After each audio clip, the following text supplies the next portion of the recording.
Hullo Twins.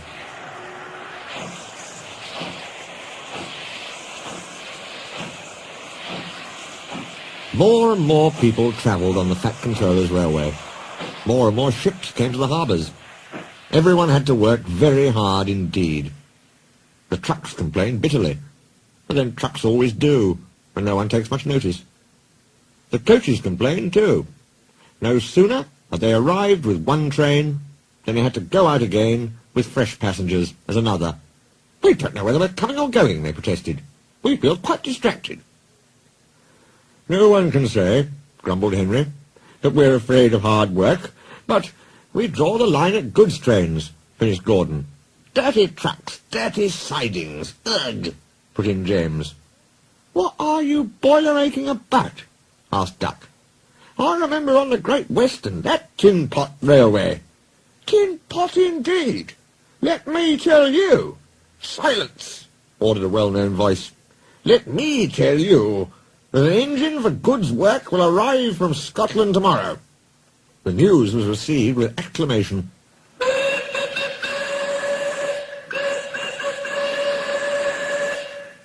The Fat Controller stared. "Did you say 2 engines, Inspector?" "Yes, sir." "Then send the other back at once." "Certainly, sir."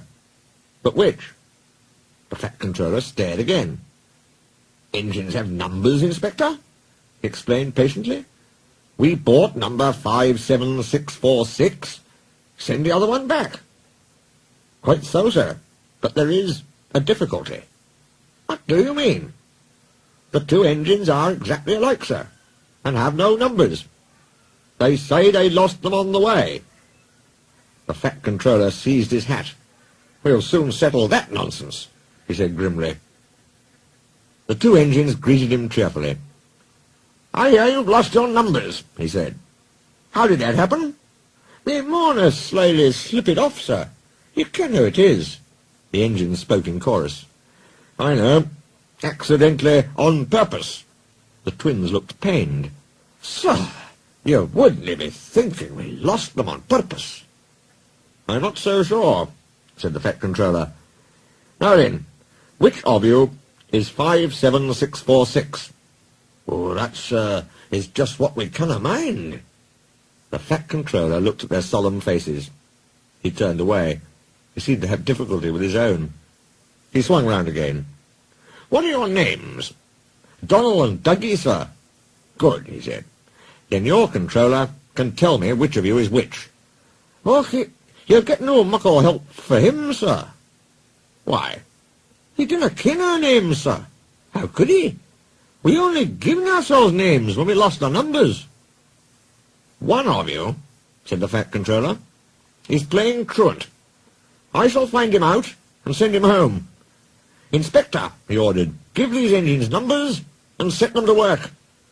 He walked sternly away.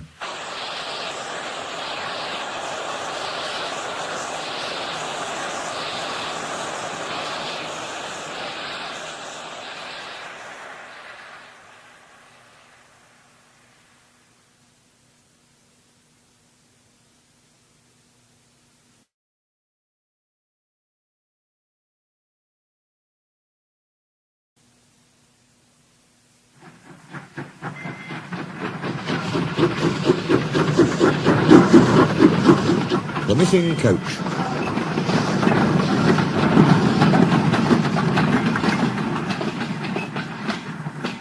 Soon workmen came to give the twins their numbers. Donald was 9 and Douglas 10. When the men went away, they were left alone in the shed. "You may have noticed, Dougie, that yon painters forgot something." "What did they forget?" "They painted braw new numbers on our tenders, but they put none on us." Donald winked broadly at his twin. "Do you mean," grinned Douglas, "that we can—" "Just that," chuckled Donald. "Who'd you wished? Here's the Inspector."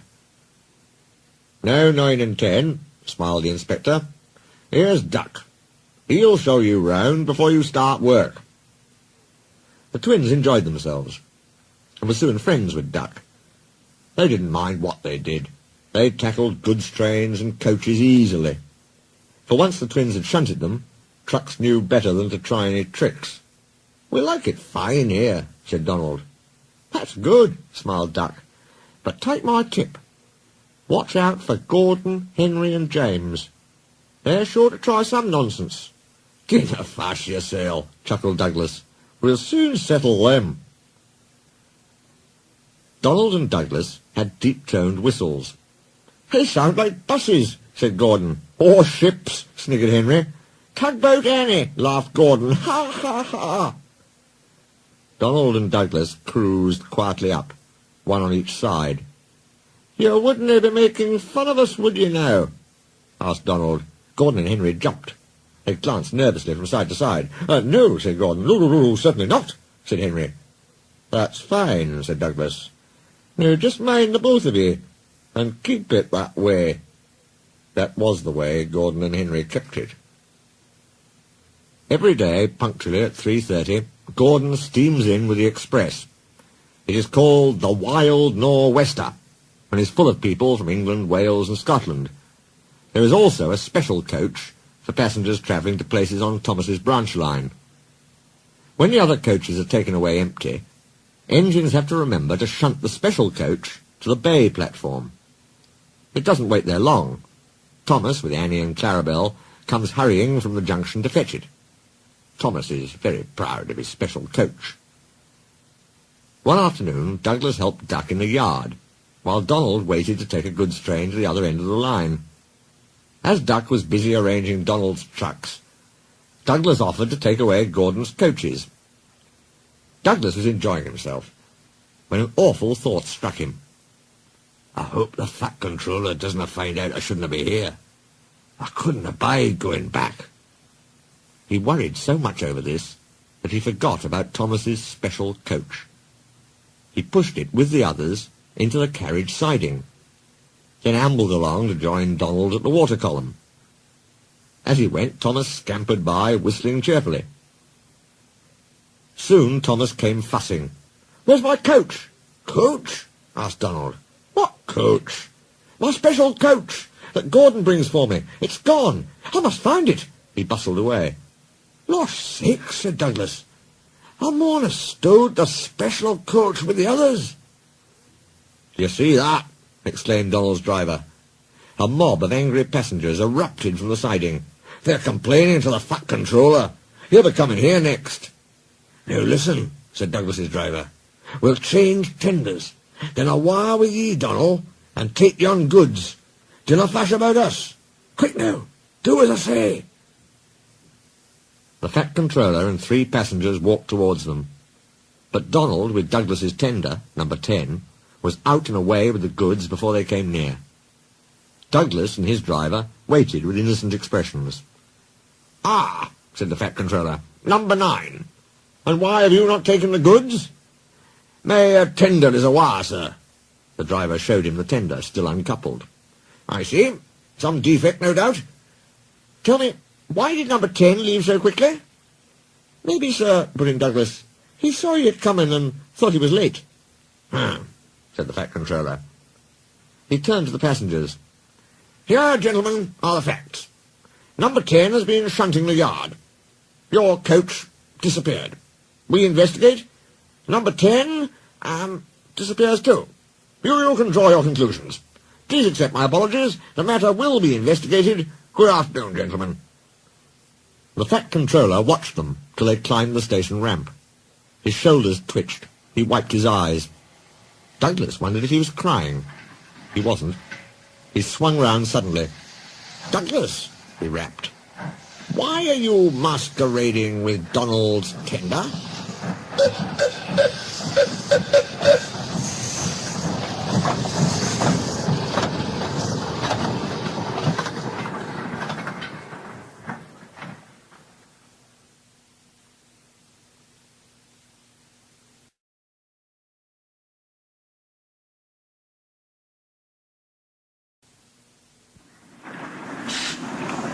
Brake van.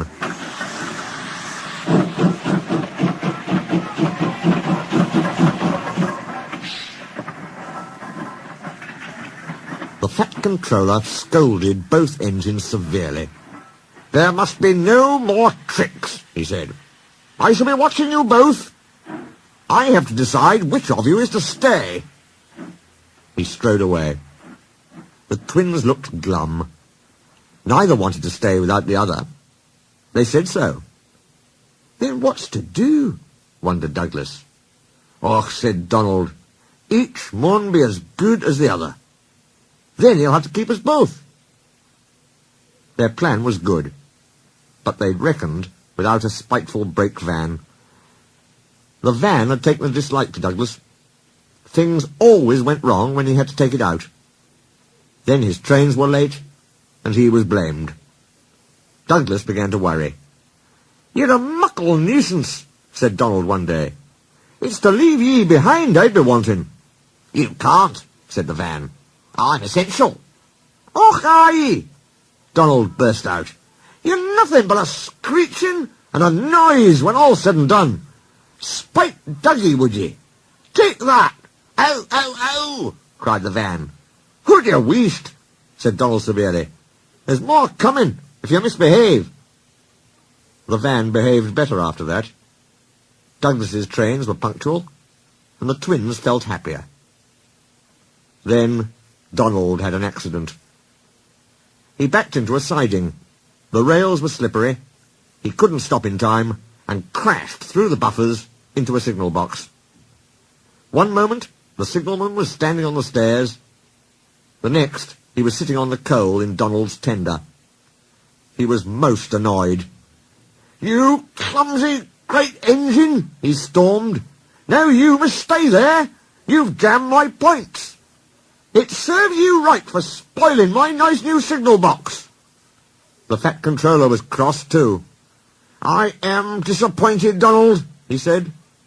"I did not expect such clumsiness from you. I have decided to send Douglas back and keep you." "I'm sorry, sir." But Donald didn't say what he was sorry for. We know, don't we?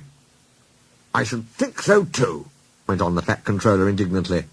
"You have upset my arrangements. It is most inconvenient. Now James will have to help with the goods work, while you have your tender mended. James won't like that." The fat controller was right. James grumbled dreadfully. "Anyone would think," said Douglas, "that Donald had his accident on purpose. I heard tell," he went on, "about an engine and some tar wagons." Gordon and Henry chuckled. "Shut up," said James. "It's not funny." Well, said Douglas innocently. "Surely, James, it wasn't he? He didn't say." James didn't say. He was sulky next morning and wouldn't steam properly. When at last he did start, he bumped the trucks hard. "He's cross," sniggered the spiteful brake van. "We'll try to make him crosser still." "Hold back," whispered the van to the trucks. "Hold back," giggled the trucks to each other. James did his best, but he was exhausted when they reached Edward Station. Luckily, Douglas was there. "Help me up the hill, please," panted James. "These trucks are playing tricks." "We'll show 'em," said Douglas grimly. Come on, puffed James crossly. Get moving, you, puffed Douglas from behind. Slowly but surely, the snorting engines forced the unwilling trucks up the hill. But James was losing steam. "I can't do it, he panted. Leave it to me, shouted Douglas. He pushed and he puffed so furiously that sparks leapt from his funnel. "Ugh," groaned the van. "I wish I'd never thought of this." It was squeezed between Douglas and the trucks. Go on, it screamed, but they took no notice. The guard was anxious. "Go steady," he yelled to Douglas. "The van's breaking." It was too late. The guard jumped as the van collapsed. He landed safely on the side of the line. "I might have known it would be Douglas." "I'm sorry, sir. Maybe I was clumsy, but I wouldn't be beaten by yon tricksy van." "I see," said the fat controller. Edward brought workmen to clear the mess. "Douglas was grand, sir," he said. "James had no steam left, but Douglas worked hard enough for 3. I heard him from my yard." "2 would have been enough," said the Fat Controller dryly. "I want to be fair, Douglas," he went on. "I admire your determination, but I don't know. I really don't know." He turned and walked thoughtfully away.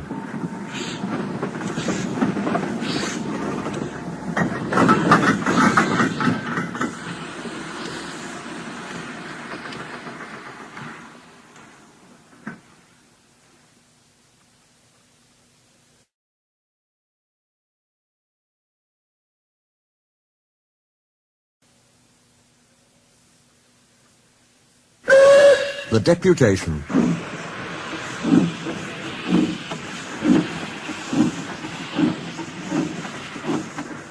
"He'll send us a war for sure, Donald." "I'm thinking you're right there, Dougie. The luck's aye been against us. An engine dunna ken what to do for the best." Snow came early that year. It was heavier than usual. It stayed, too, and choked the lines. Most engines hate snow. Donald and Douglas were used to it. They knew what to do. Their drivers spoke to the inspector, and they were soon coupled back to back with a van between their tenders. Then, each with a snowplough on their fronts, they set to work. They puffed busily backwards and forwards, patrolling the line. Generally, the snow slipped away easily, but sometimes they found deeper drifts. Then they would charge them again and again, snorting, slipping, puffing, panting, till they had forced their way through. Presently they came to a drift which was larger than most. They charged it, and were backing for another try. There was a feeble whistle. People waved and shouted. "Lost sakes, Donald! It's Henry! Dinna fash yourself, Henry! Bide a wee! We'll have you out!"